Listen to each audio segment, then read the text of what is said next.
Good morning, dear Thai, dear Sangha. I hope you're feeling settled and calm, and at the same time happy and joyful. I know we just finished the service meditation and the ping pong match, so it's a mix of the joy and the excitement of meeting the meditation hall. And so, yeah, I'd like to invite everyone to start with a moment of introspection, of coming back to ourselves. And if you find it easier, you can close your eyes. And first of all, connect to the feeling of your breathing. Breathing in, I know I'm breathing in. And breathing out, I know I'm breathing out.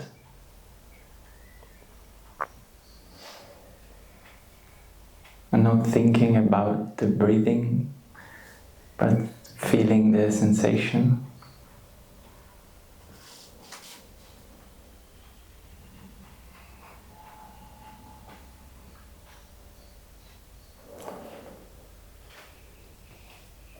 And feeling the sensation of the breath, you can naturally move to the sensations of the whole body.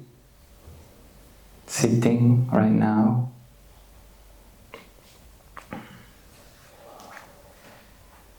you can feel from the top of your head, and the forehead, and the jaw, and the muscles around the eyes,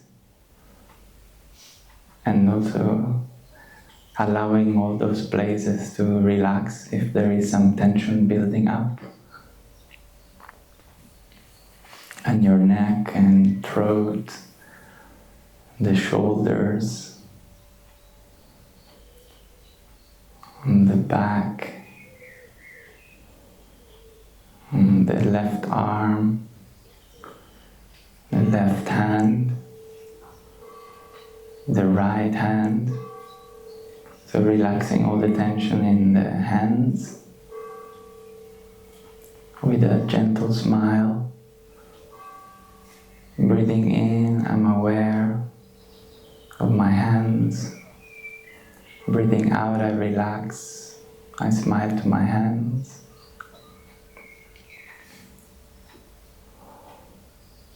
And then continue to move our attention to the right arm,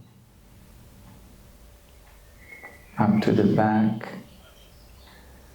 and then feeling the belly and the lower back in that area, relaxing any tension there, and then down to the legs, and the knees on the floor, the feet. So breathing in, I'm aware of my whole body. Breathing out, I relax my whole body.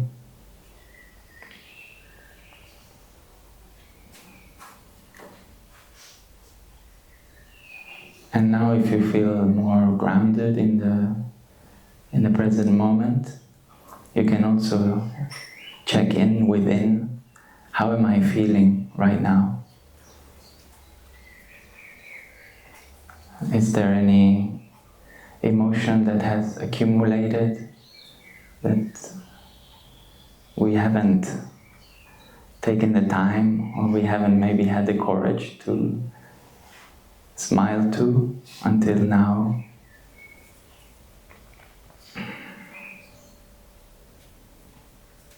So whatever is present,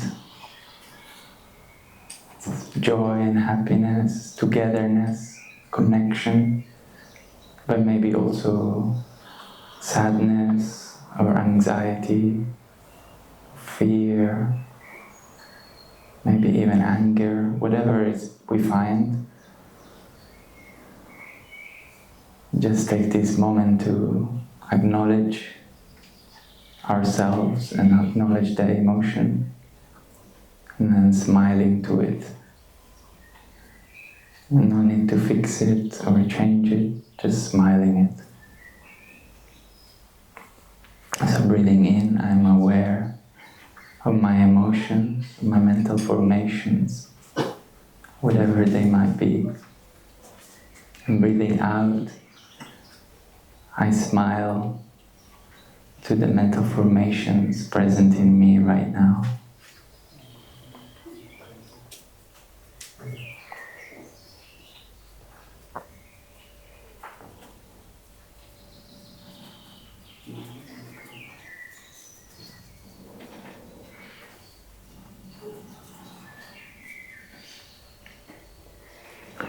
And as we listen to 3 sounds of the bell,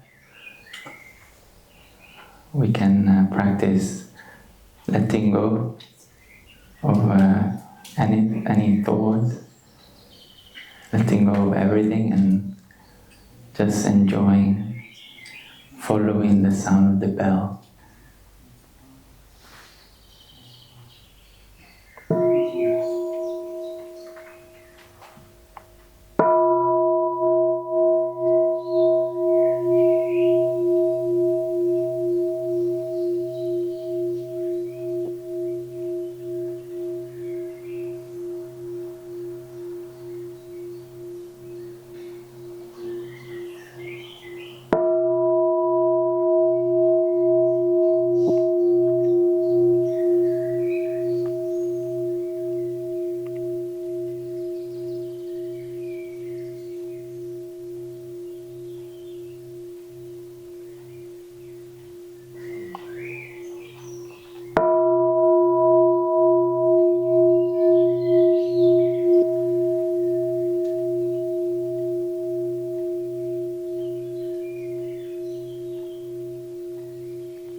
So we can open our eyes if we're still enjoying the darkness.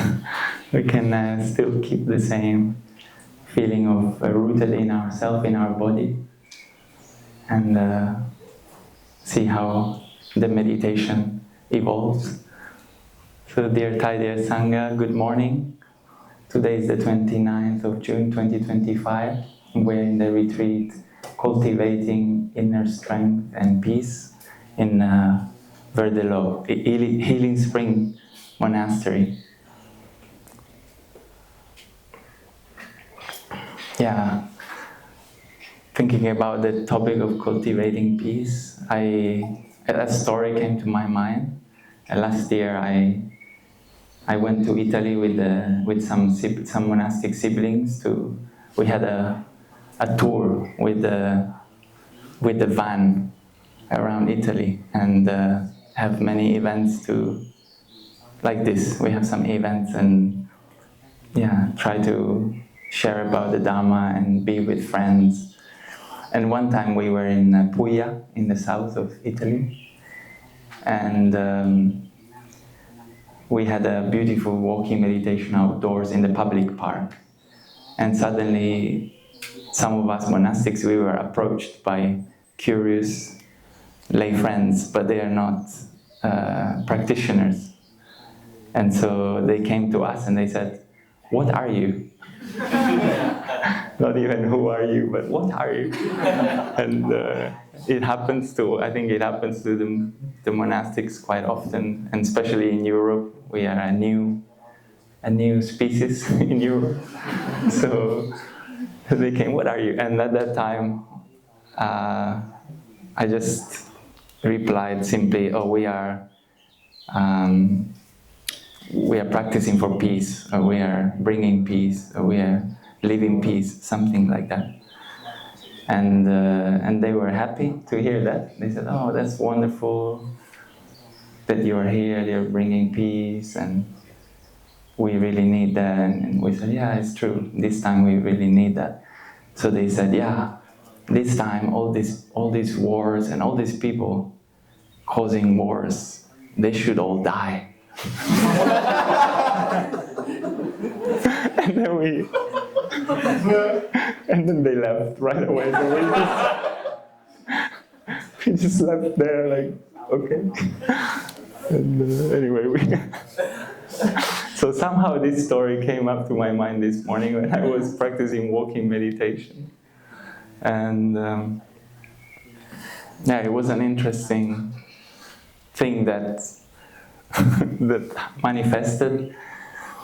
And yeah, yesterday we learned a little bit about the mind, and you remember the circle on the board. And there was one part in that model that our brother didn't, he just gave us the trailer, but he didn't go in the full explanation, which was the middle part. Do you remember this part? And yeah, I think a sentence like what we just heard from these friends is kind of what this middle part is representing. So it's something in our mind that doesn't like suffering, and doesn't like something that is not clear and is not sure and is different from us. And the first reaction is like, I don't want that at any cost. And even we should kill for peace. We should kill that part so that we go back to peace. And yeah, I'm thinking about the idea that our brother proposed on the first day, the revolution idea. And I thought about the symbol for this revolution, so I will draw it on the board. So if we need a symbol.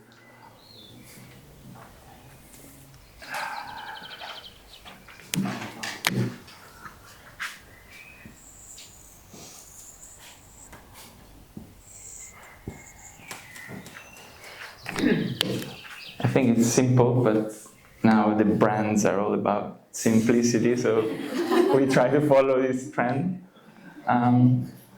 So this symbol represents the way out is in.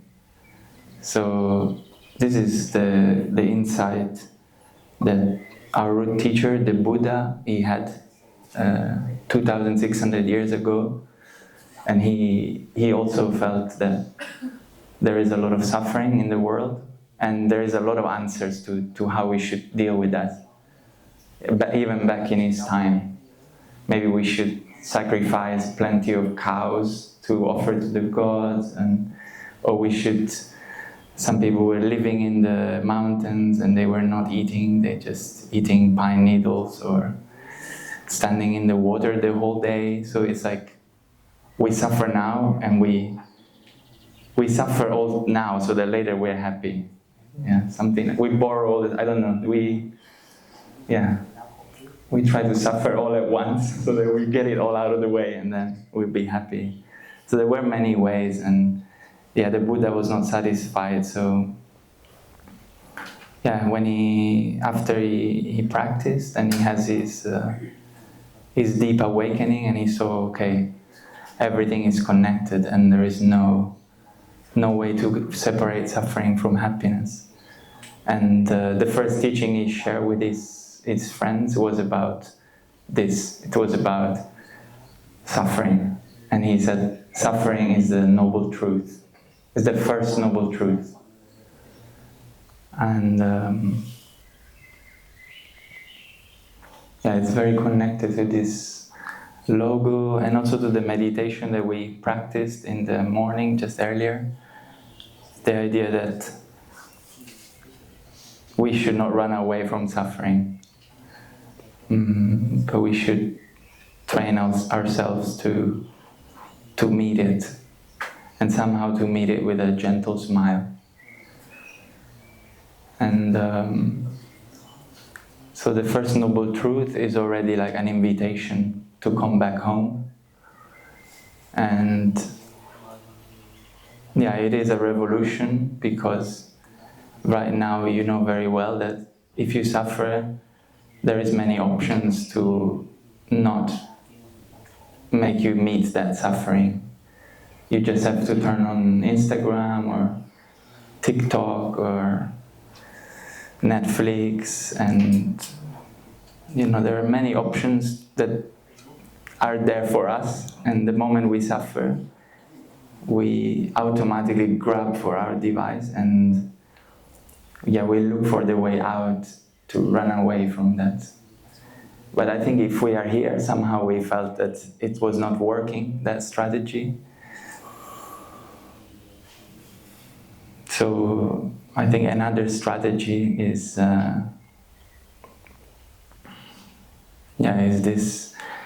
this training we have. We call it embracing our emotions, is one way to say it. But you can find the way that really feels, somehow it connects to your being.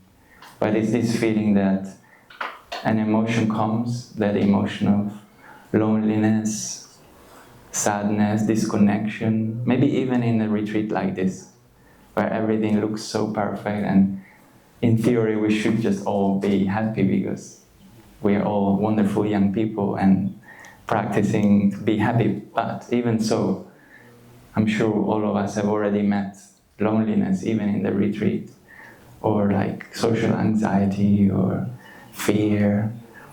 So the invitation is to find this inner space within where we can feel the emotion in the body, if we can, and have a feeling that, okay, I'm here for you, my dear anger or my dear fear.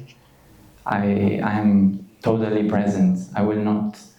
This time I will not run away. I will try my best to be present.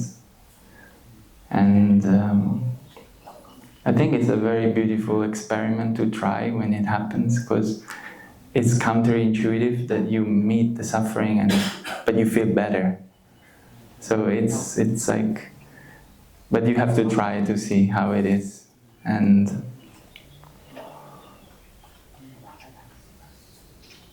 and sometimes we have an inner voice that tells us it should not be like this. It tells us, why are you sad? Why are you like that? Don't you see you have all of this? It's like a voice that says you should not feel this way. So it's also like a practice to train ourselves to generate like a total acceptance for the emotion that's present, and maybe also for that voice. Just like try to accept as much as possible. Even I don't accept any of it, okay, I will accept that I don't accept any of it. Let's see what you can accept. I think something we can accept, that is my experience. Even I don't accept nothing, okay, I will accept that. So this is one tenet of the revolution, because it's like completely counterculture right now to go in the direction of suffering instead of going in the direction of supposedly happiness. But I think that the interesting thing when we practice to really go to meet our suffering, we also can find the causes of it. And this is the second noble truth from the Buddha, is that all of the suffering we experience, it does have a root, it does have causes, and they will become more clear in this silence, in this acceptance, and we will start to, each one of us will start to see, what are the root causes of this suffering that I feel. And at the same time, the root and the possibility of happiness will arise in that moment too. Being able to be solid in the midst of suffering, being able to feel, I don't need to run away, and being able to feel more complete, more authentic, as we heard, it will be already a joy. It would be happiness already.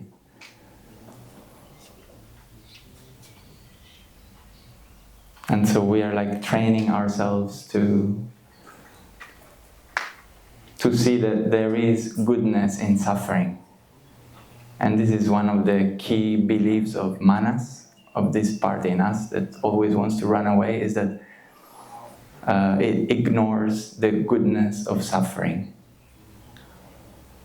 And so we are trying to train ourselves to see there is a lot of goodness in suffering.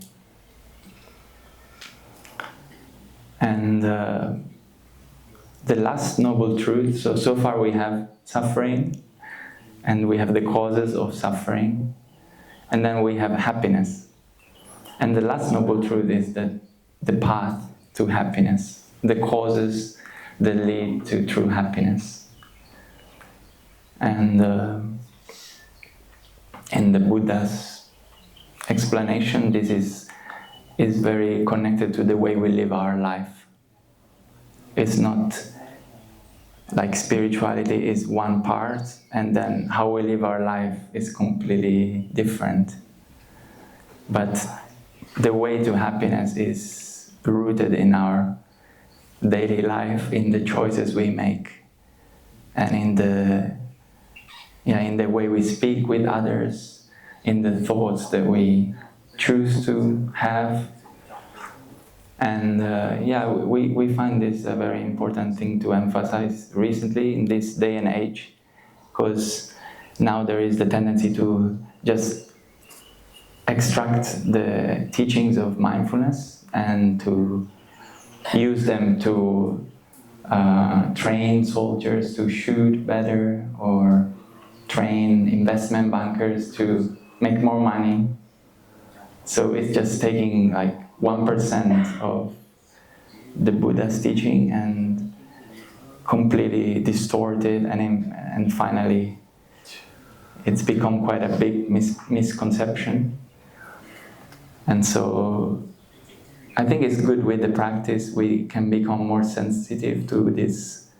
We can call it BS, you know what it means, but I cannot say the full word, but it means like when you start to feel it, okay, it sounds very good, but is it true? Is it BS or not? And I think it only by our own practice and feeling our own intuition and cultivating like the deep spiritual practice, we can call it out. And I think in this day and age,